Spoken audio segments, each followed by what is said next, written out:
Education Minister Angie Motshega gave the address this afternoon, speaking to the level of preparedness for the matric class of 2022. Motshega says the department is ready to administer this year's matric exams. More than 900,000 pupils are expected to sit for their National Senior Certificate exam, which starts on Monday. For more on this, we are joined in studio by Mathanzima Mweli, the Education Department's Director General, who is joining us in studio. Very good afternoon to you. Thank you for coming in person to speak to us. Good afternoon, Mpho, and thank you for affording us the opportunity.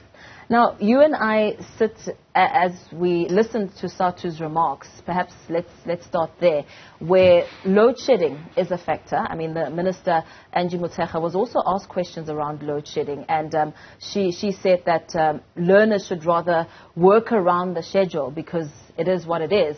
But Satu speaks to a different element here, speaking about the emotional well-being of the learner as load shedding takes place, the level of anxiety and the emotions that come with it. I mean, that in itself speaks to a very different topic.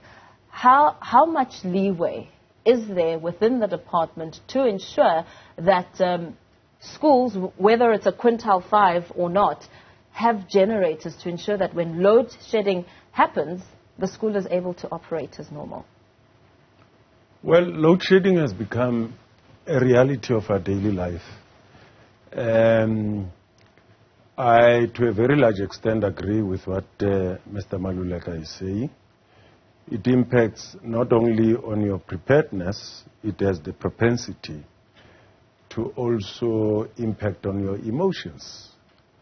But such is life at times. You prepare, and sometimes you come across hurdles that impact on your emotions.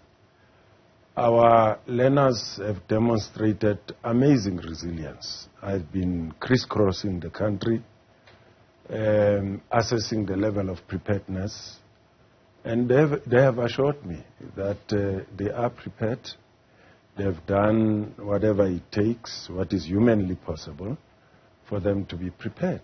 And I'm confident that they are indeed prepared. Secondly, I've been humbled by the level of creativity that teachers and school principals have brought to the front in terms of even acquiring globes and lamps that are able to store power, so that when there's no power, learners continue to study.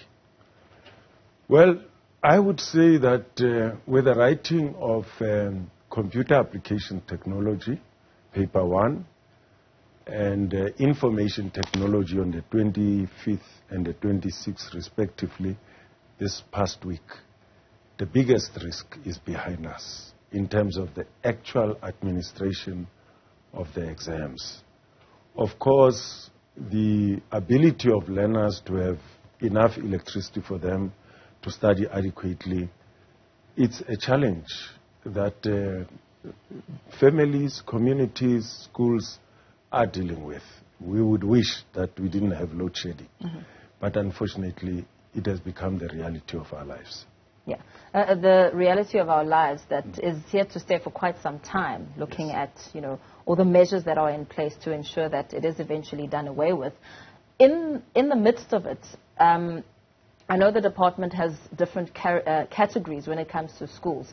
There's the quintile 5, which caters for perhaps learners who or parents who are able to afford more than the lower categories. And within those schools, I found that looking at the different schools within the quintile 5 range, that they are able to find alternative means and have a generator and, find ways to ensure that there is diesel should load shedding strike.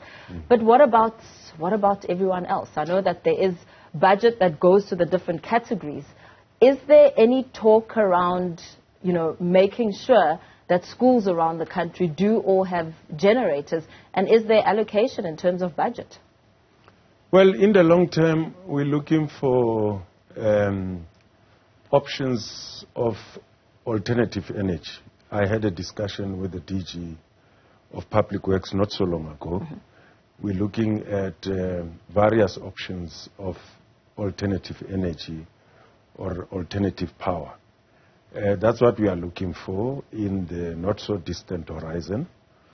But as I've said, having gone to rural areas of this country where very few people would go, I was quite amazed by the level of creativity that teachers, learners, and school principals have already resorted to as part of, the alternatives when there's no power at school. I monitor the infrastructure sanitation project. We start at 5 in the morning, we finish around 12 o'clock in the evening.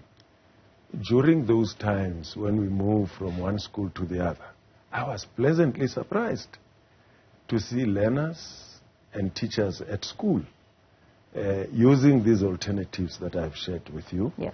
Globes where you can restore power, or where you can store power rather, and some of the lamps that they procure from the stores where they can store power for eventualities when there's no power at all. I was pleasantly surprised that our people have not folded their arms, looking up to government only, with the transfer of norms and standards for school funding. School principals and school governing bodies are making good use of it to invest in the education of our children in the midst of this adversity of load shedding. Yeah. So there's life in the rural areas. I'm going there tomorrow and Tuesday. Okay. Well, as we prepare the matrics, SADTU and other unions have spoken to the satisfaction, saying that they have done the best that they can to prepare the matrics.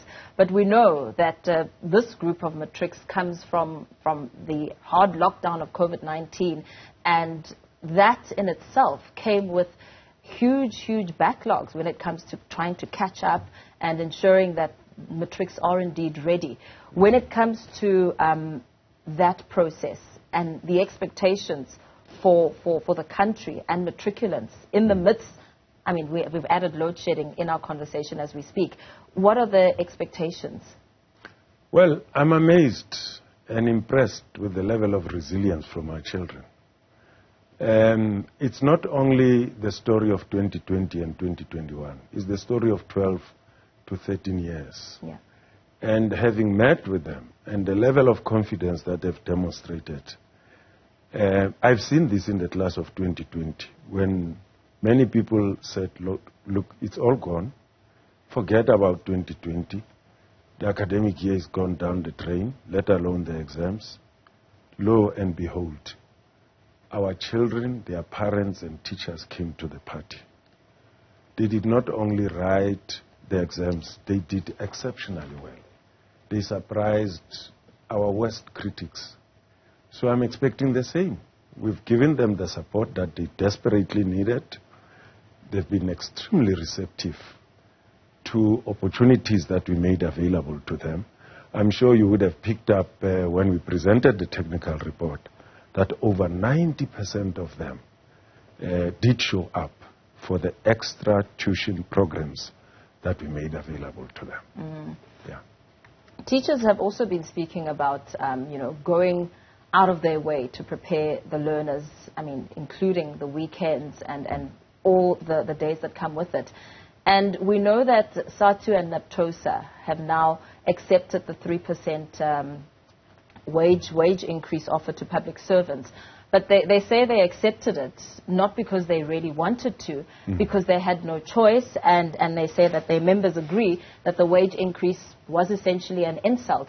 What are your views around this, especially how we heard the President speaking on World Teachers Day about the role of teachers going beyond being a teacher? You're also a counselor. You also, play many roles to essentially craft this child into a valuable member of society. Well, my heart goes out to the 460,000 teachers out there who, many of them, work under extremely deplorable conditions. But they manage to keep their heads held high. I visited many schools where some of them know no weekends, they know no school holidays. Their priority is the education and the future of our children. And these are stories that keep me waking up every day. Sometimes when I don't even feel like, waking up because I'm not well. And if I have to compare myself with those people, conditions under which they work, the level of passion, the level of resilience, which is emulated even by learners. I think we've got one of the best, cohort of teachers in this country, barring a few who'd be your bad apples and so on. But overall, our teachers work extremely hard. Do you think that this won't affect their morale at all when it comes to, working so hard and not really being remunerated as they would see best? The priority of our teachers, in my own view, is the future of our children. And it's for that reason that they were really not moved. Whether you would have given them 3%, 5%, or whatever, they remained focused throughout. At no stage did they disrupt, the teaching and learning of our children. It has always been their priority. I've seen them out there where they work. I've also heard it from teacher unions. They have assured us, we had a meeting with them yesterday, they said our priority is the future of our children. And perhaps let's go back quickly for the sake of time. You made mention as we were speaking about a plan that looks at alternative energy sources. How much money is being allocated to ensure that plan is roped out on a national scale? And, in terms of time frames, how long are you looking at meeting deadlines? Well, the plan is not concrete as yet. I just had an initial discussion over the phone with the DG of Public Works, who indicated to me that they had a discussion with the Minister of Public Works and Infrastructure, and the idea of looking for alternative energy came up in that discussion. I still have to meet with them and then also discuss it internally in the sector, take it up with National Treasury and come up with a plan from our infrastructure allocation. Have measures been tightened when it comes to, we've seen incidents in previous years of paper leaks and copying. Are you confident of the measures that have been put in place? We've done what is humanly possible. We've identified all the risks which we've shared with the nation this morning, including our stakeholders. And in terms of our risk metrics, we've looked at every risk and made sure that we have a risk mitigation plan, which we believe is quite solid. All that I can say is done what human beings can do. We even invited our stakeholders to add to the list of the risks that we had identified. And they all said to us, you've covered all of them. Okay, very well. Thank you so much. Let me thank you for coming to studio to speak to us, and thank you for your time. Wrapping that conversation up with Mathanzima Mweli, the Education Department's Director General, speaking to the level of preparedness as the matric class of 2022 sits for exams.